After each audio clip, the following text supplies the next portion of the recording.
Assalamualaikum warahmatullahi wabarakatuh. Di sini kelompok kami akan mengenai tugas dari Kakak Kuliah Manajemennya. Kenalkan anggota kami, mulai dari Nadira. Perkenalkan, nama saya Nadira Amandanisa. Saya Widya Ramawati. Saya Fania Kandrani. Nama saya Tika Dawiyatulila.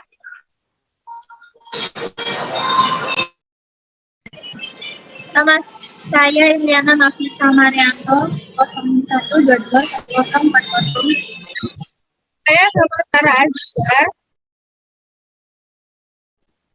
Saya Teresa Diayuningrum. Saya Anastasia Yubagyar.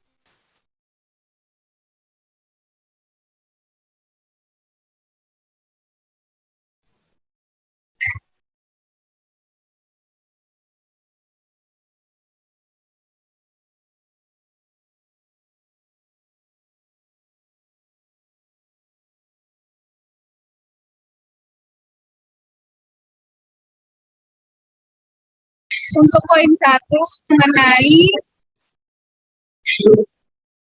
bagaimana proses perencanaan yang telah ditetapkan sesuai dengan sasaran dari perusahaan akan dijelaskan oleh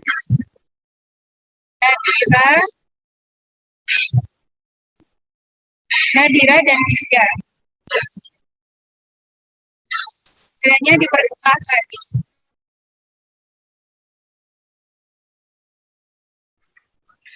Tipe perencanaan bidang fungsional yaitu 1. Upaya promosi kreatif yang dilakukan oleh pihak McDonald sebagai bentuk strategi pemasaran McDonald, diantaranya adalah iklan televisi, public relation yang handal, promosi di radio-radio lokal, pembuatan brosur, poster, spanduk, backdrop, banner, transit, dan sebagainya. Event McDonald dan event-event kerjasama dengan berbagai perusahaan dan pihak lainnya juga dilakukan oleh McDonald untuk melakukan upaya promosi besar-besaran. Yang kedua, sistem dan strategi pemasaran McDonald yang kreatif dilakukan dengan cara delivery order yang cukup praktis dan memanjakan para pelanggan, membuat para pelanggan McDonald merasa betah dan nyaman mengonsumsi makanan-makanan produk McDonald.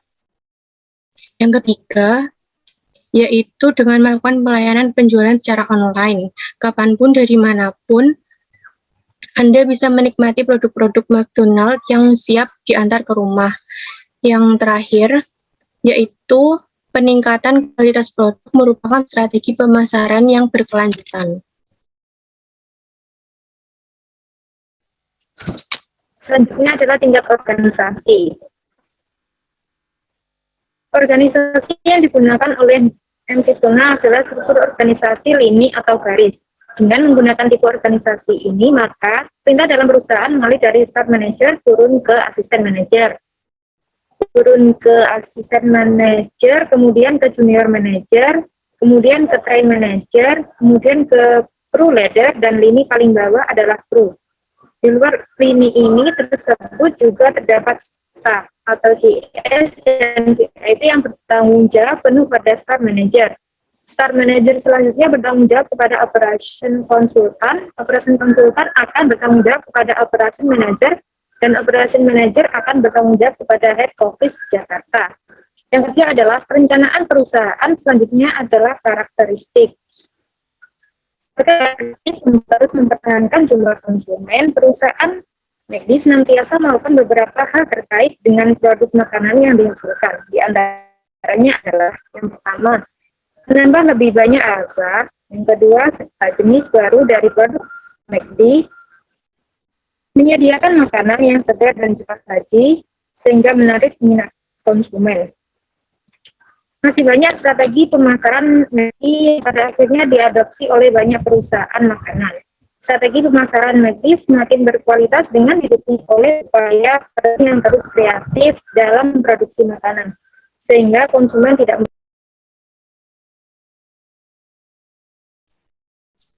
Rencana pengembangan yang telah, sedang, dan akan dilakukan oleh perusahaan McD yaitu yang pertama, indoor setting pada tahun 1950. Yang kedua, drive-thru window yang pada tahun 1970. Ketiga, menambahkan breakfast menu pada tahun 1980.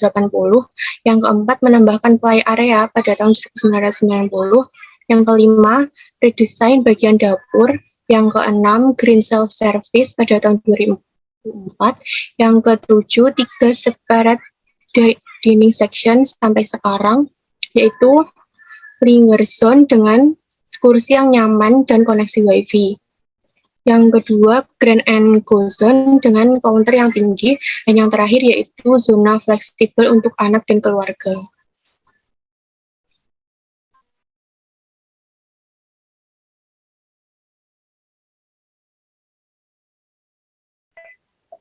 Untuk poin kedua, bagaimana proses pengorganisasian disusun untuk memastikan perencanaan berjalan dengan baik dan tujuan tercapai, yang saya akan jelaskan bersama Atika.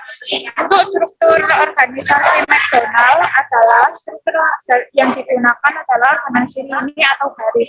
Dengan menggunakan tipe organisasi ini, maka perintah dalam perusahaan mengalir dari store manager ke 1 tahun asisten manager, turun ke 2 asisten manager, turun ke junior manager, turun ke training manager, turun ke crew leader, dan lini paling bawah adalah crew.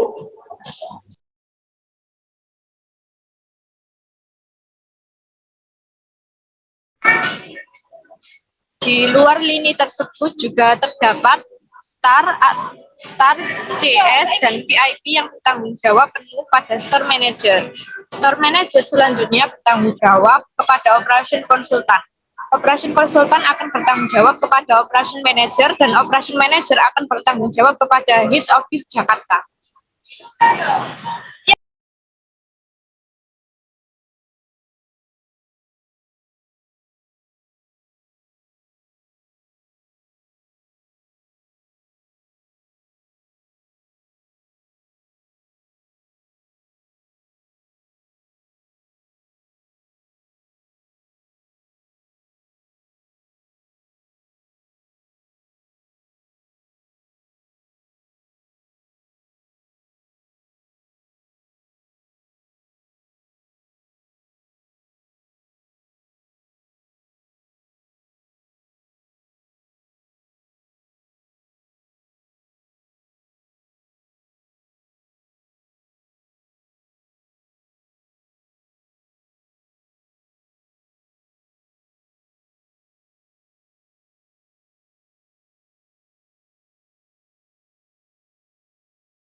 Untuk ini, struktur organisasi pada setiap cabang dan digunakan McDonald untuk seluruh store Indonesia. Yang pertama ada store manager, kedua first manager, terus turun ke junior manager in marketing, terus ke second manager, terus ketiga manager, junior manager in finance, terus turun ke crew leader, terus ke crew. Untuk tugas store manager, pemegang jabatan tertinggi di sebuah outlet McDonald, jenjang pendidikan minimal untuk memegang jabatan ini adalah S1. Seorang store manager bertanggung jawab terhadap seluruh outlet yang dipimpinnya, termasuk staf dan kru, keuntungan dan kerugian, serta memeriksa laporan bulanan. Untuk freeze manager, posisi First Assistant Manager berada tepat di bawah Store Manager. Berjumlah orang First Assistant Manager bertugas menyelesaikan laporan bulanan, membantu mendidik trainee manager atau manajer junior, dan Second Assistant Manager, serta membantu Store Manager mengontrol sebuah elemen.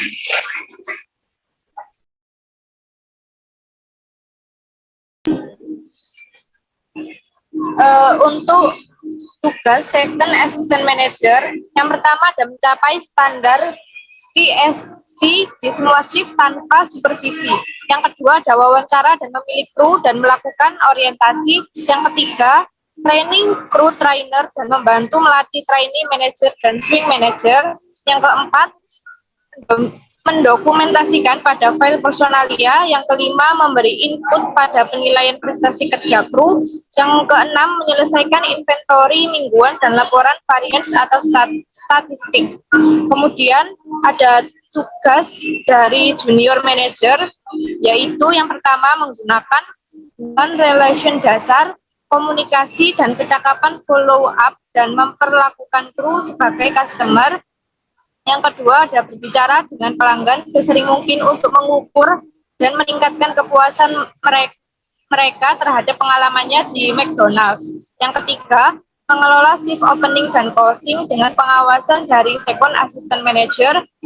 Dan yang terakhir ada menjaga standar kritikal untuk holding times, kecepatan, kualitas pelayanan, kualitas produk mentah dan jadi, kebersihan, dan sanitasi. Kemudian yang terakhir ada tugas dari crew leader. Yang pertama ada memperagakan secara konsisten keahlian melakukan pekerjaan station yang dijadwalkan selama shift. Yang kedua ada menunjukkan keahlian melatih kru.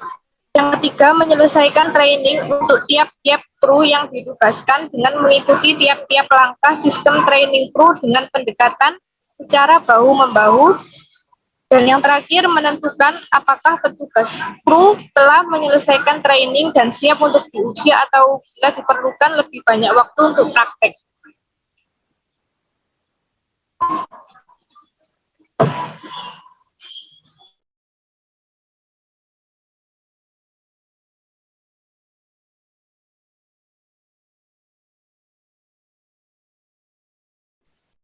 Yang ketiga tentang bagaimana pengarahan sumber daya manusia yang dilakukan untuk memastikan anak sampai akan dijelaskan oleh saya dan anak.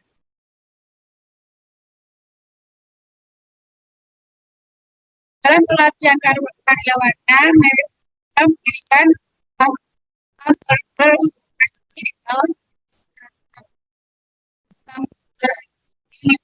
ini merupakan pusat pelatihan bagi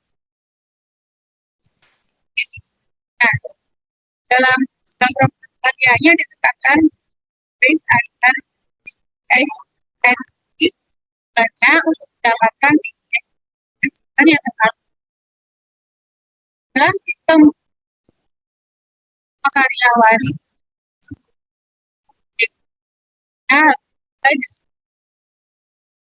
Nah, cara menyampaikan karya akan ditetapkan pada dari negara dari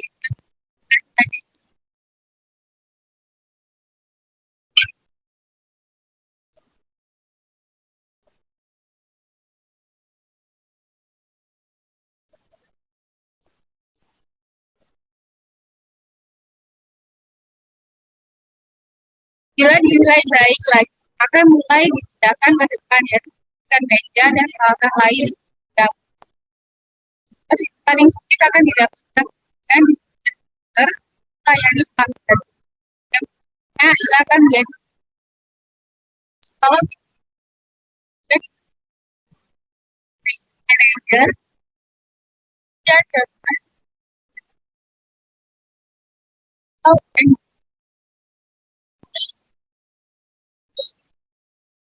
karyawan dan mempunyai hati dan perasaan.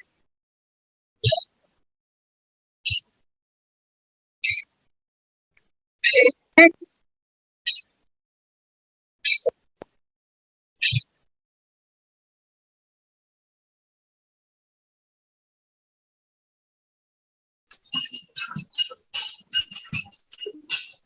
Seleksi menggunakan tim trio atau trio tim dengan menggunakan metode yang memerlukan skill atau pengetahuan yang luas dan pelatihan yang kooperatif sehingga menjadi karyawan yang profesional.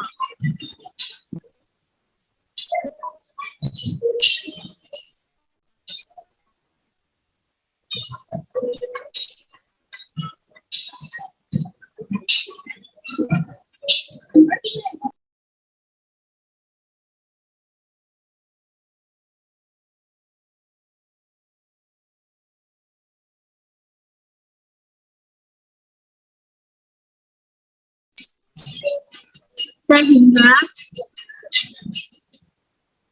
menggunakan skill atau pengetahuan yang jelas, jelas yang dibutuhkan untuk memperoleh hasil yang memuaskan, pelayanan yang excellent kepada customer seperti 5S, senyum, salam, sapa, sopan, santun. Sehingga ini juga memberikan jaminan fasilitas untuk kegiatan sosial, olahraga, dan lain-lain. Sehingga bisa disimpulkan kalau McD menggunakan kerja teamwork sehingga McD sangat memperhatikan karyawannya.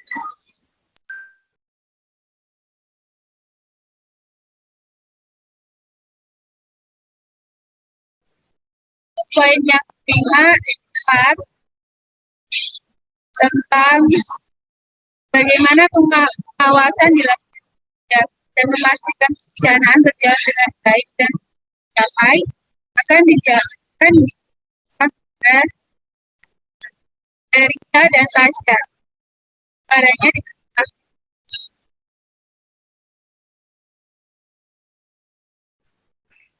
Fungsi pengawasan dapat dimanfaatkan sebagai alat untuk mengukur kinerja karyawan.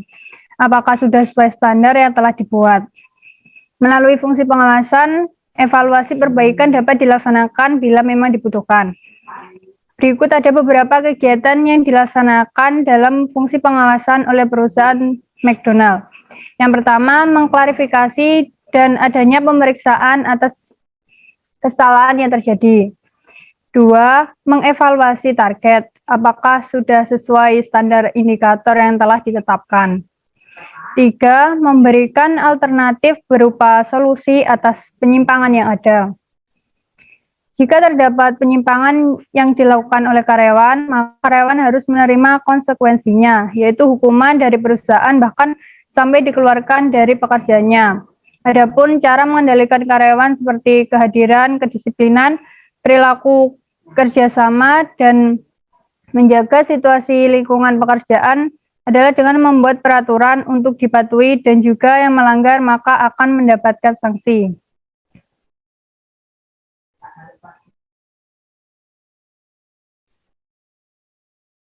Selanjutnya, untuk merealisasikan fungsi pengawasan di perusahaan McD dengan efektif, berikut beberapa hal yang perlu diperhatikan. 1. Scheduling, penetapan waktu pengawasan sesuai dengan semestinya. 2. Routing, penentuan cara pengawasan yang diinginkan. 3. Follow up, pencarian solusi atas sebuah masalah. 4. Dispatching, suatu perintah pekerjaan yang digunakan sebagai pengawasan. Pengelolaan perusahaan dapat dilakukan secara mudah dengan mengetahui fungsi-fungsi manajemen. Arah tujuan perusahaan ke depannya akan ditentukan dari berbagai fungsi yang digunakan. Sebab penerapan fungsi-fungsi manajemen yang tepat akan membawa perubahan baik bagi organisasi maupun perusahaan.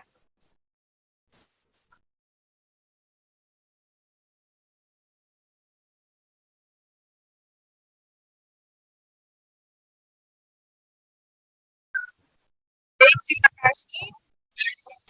Dan dari diskusi kami, mohon maaf, kami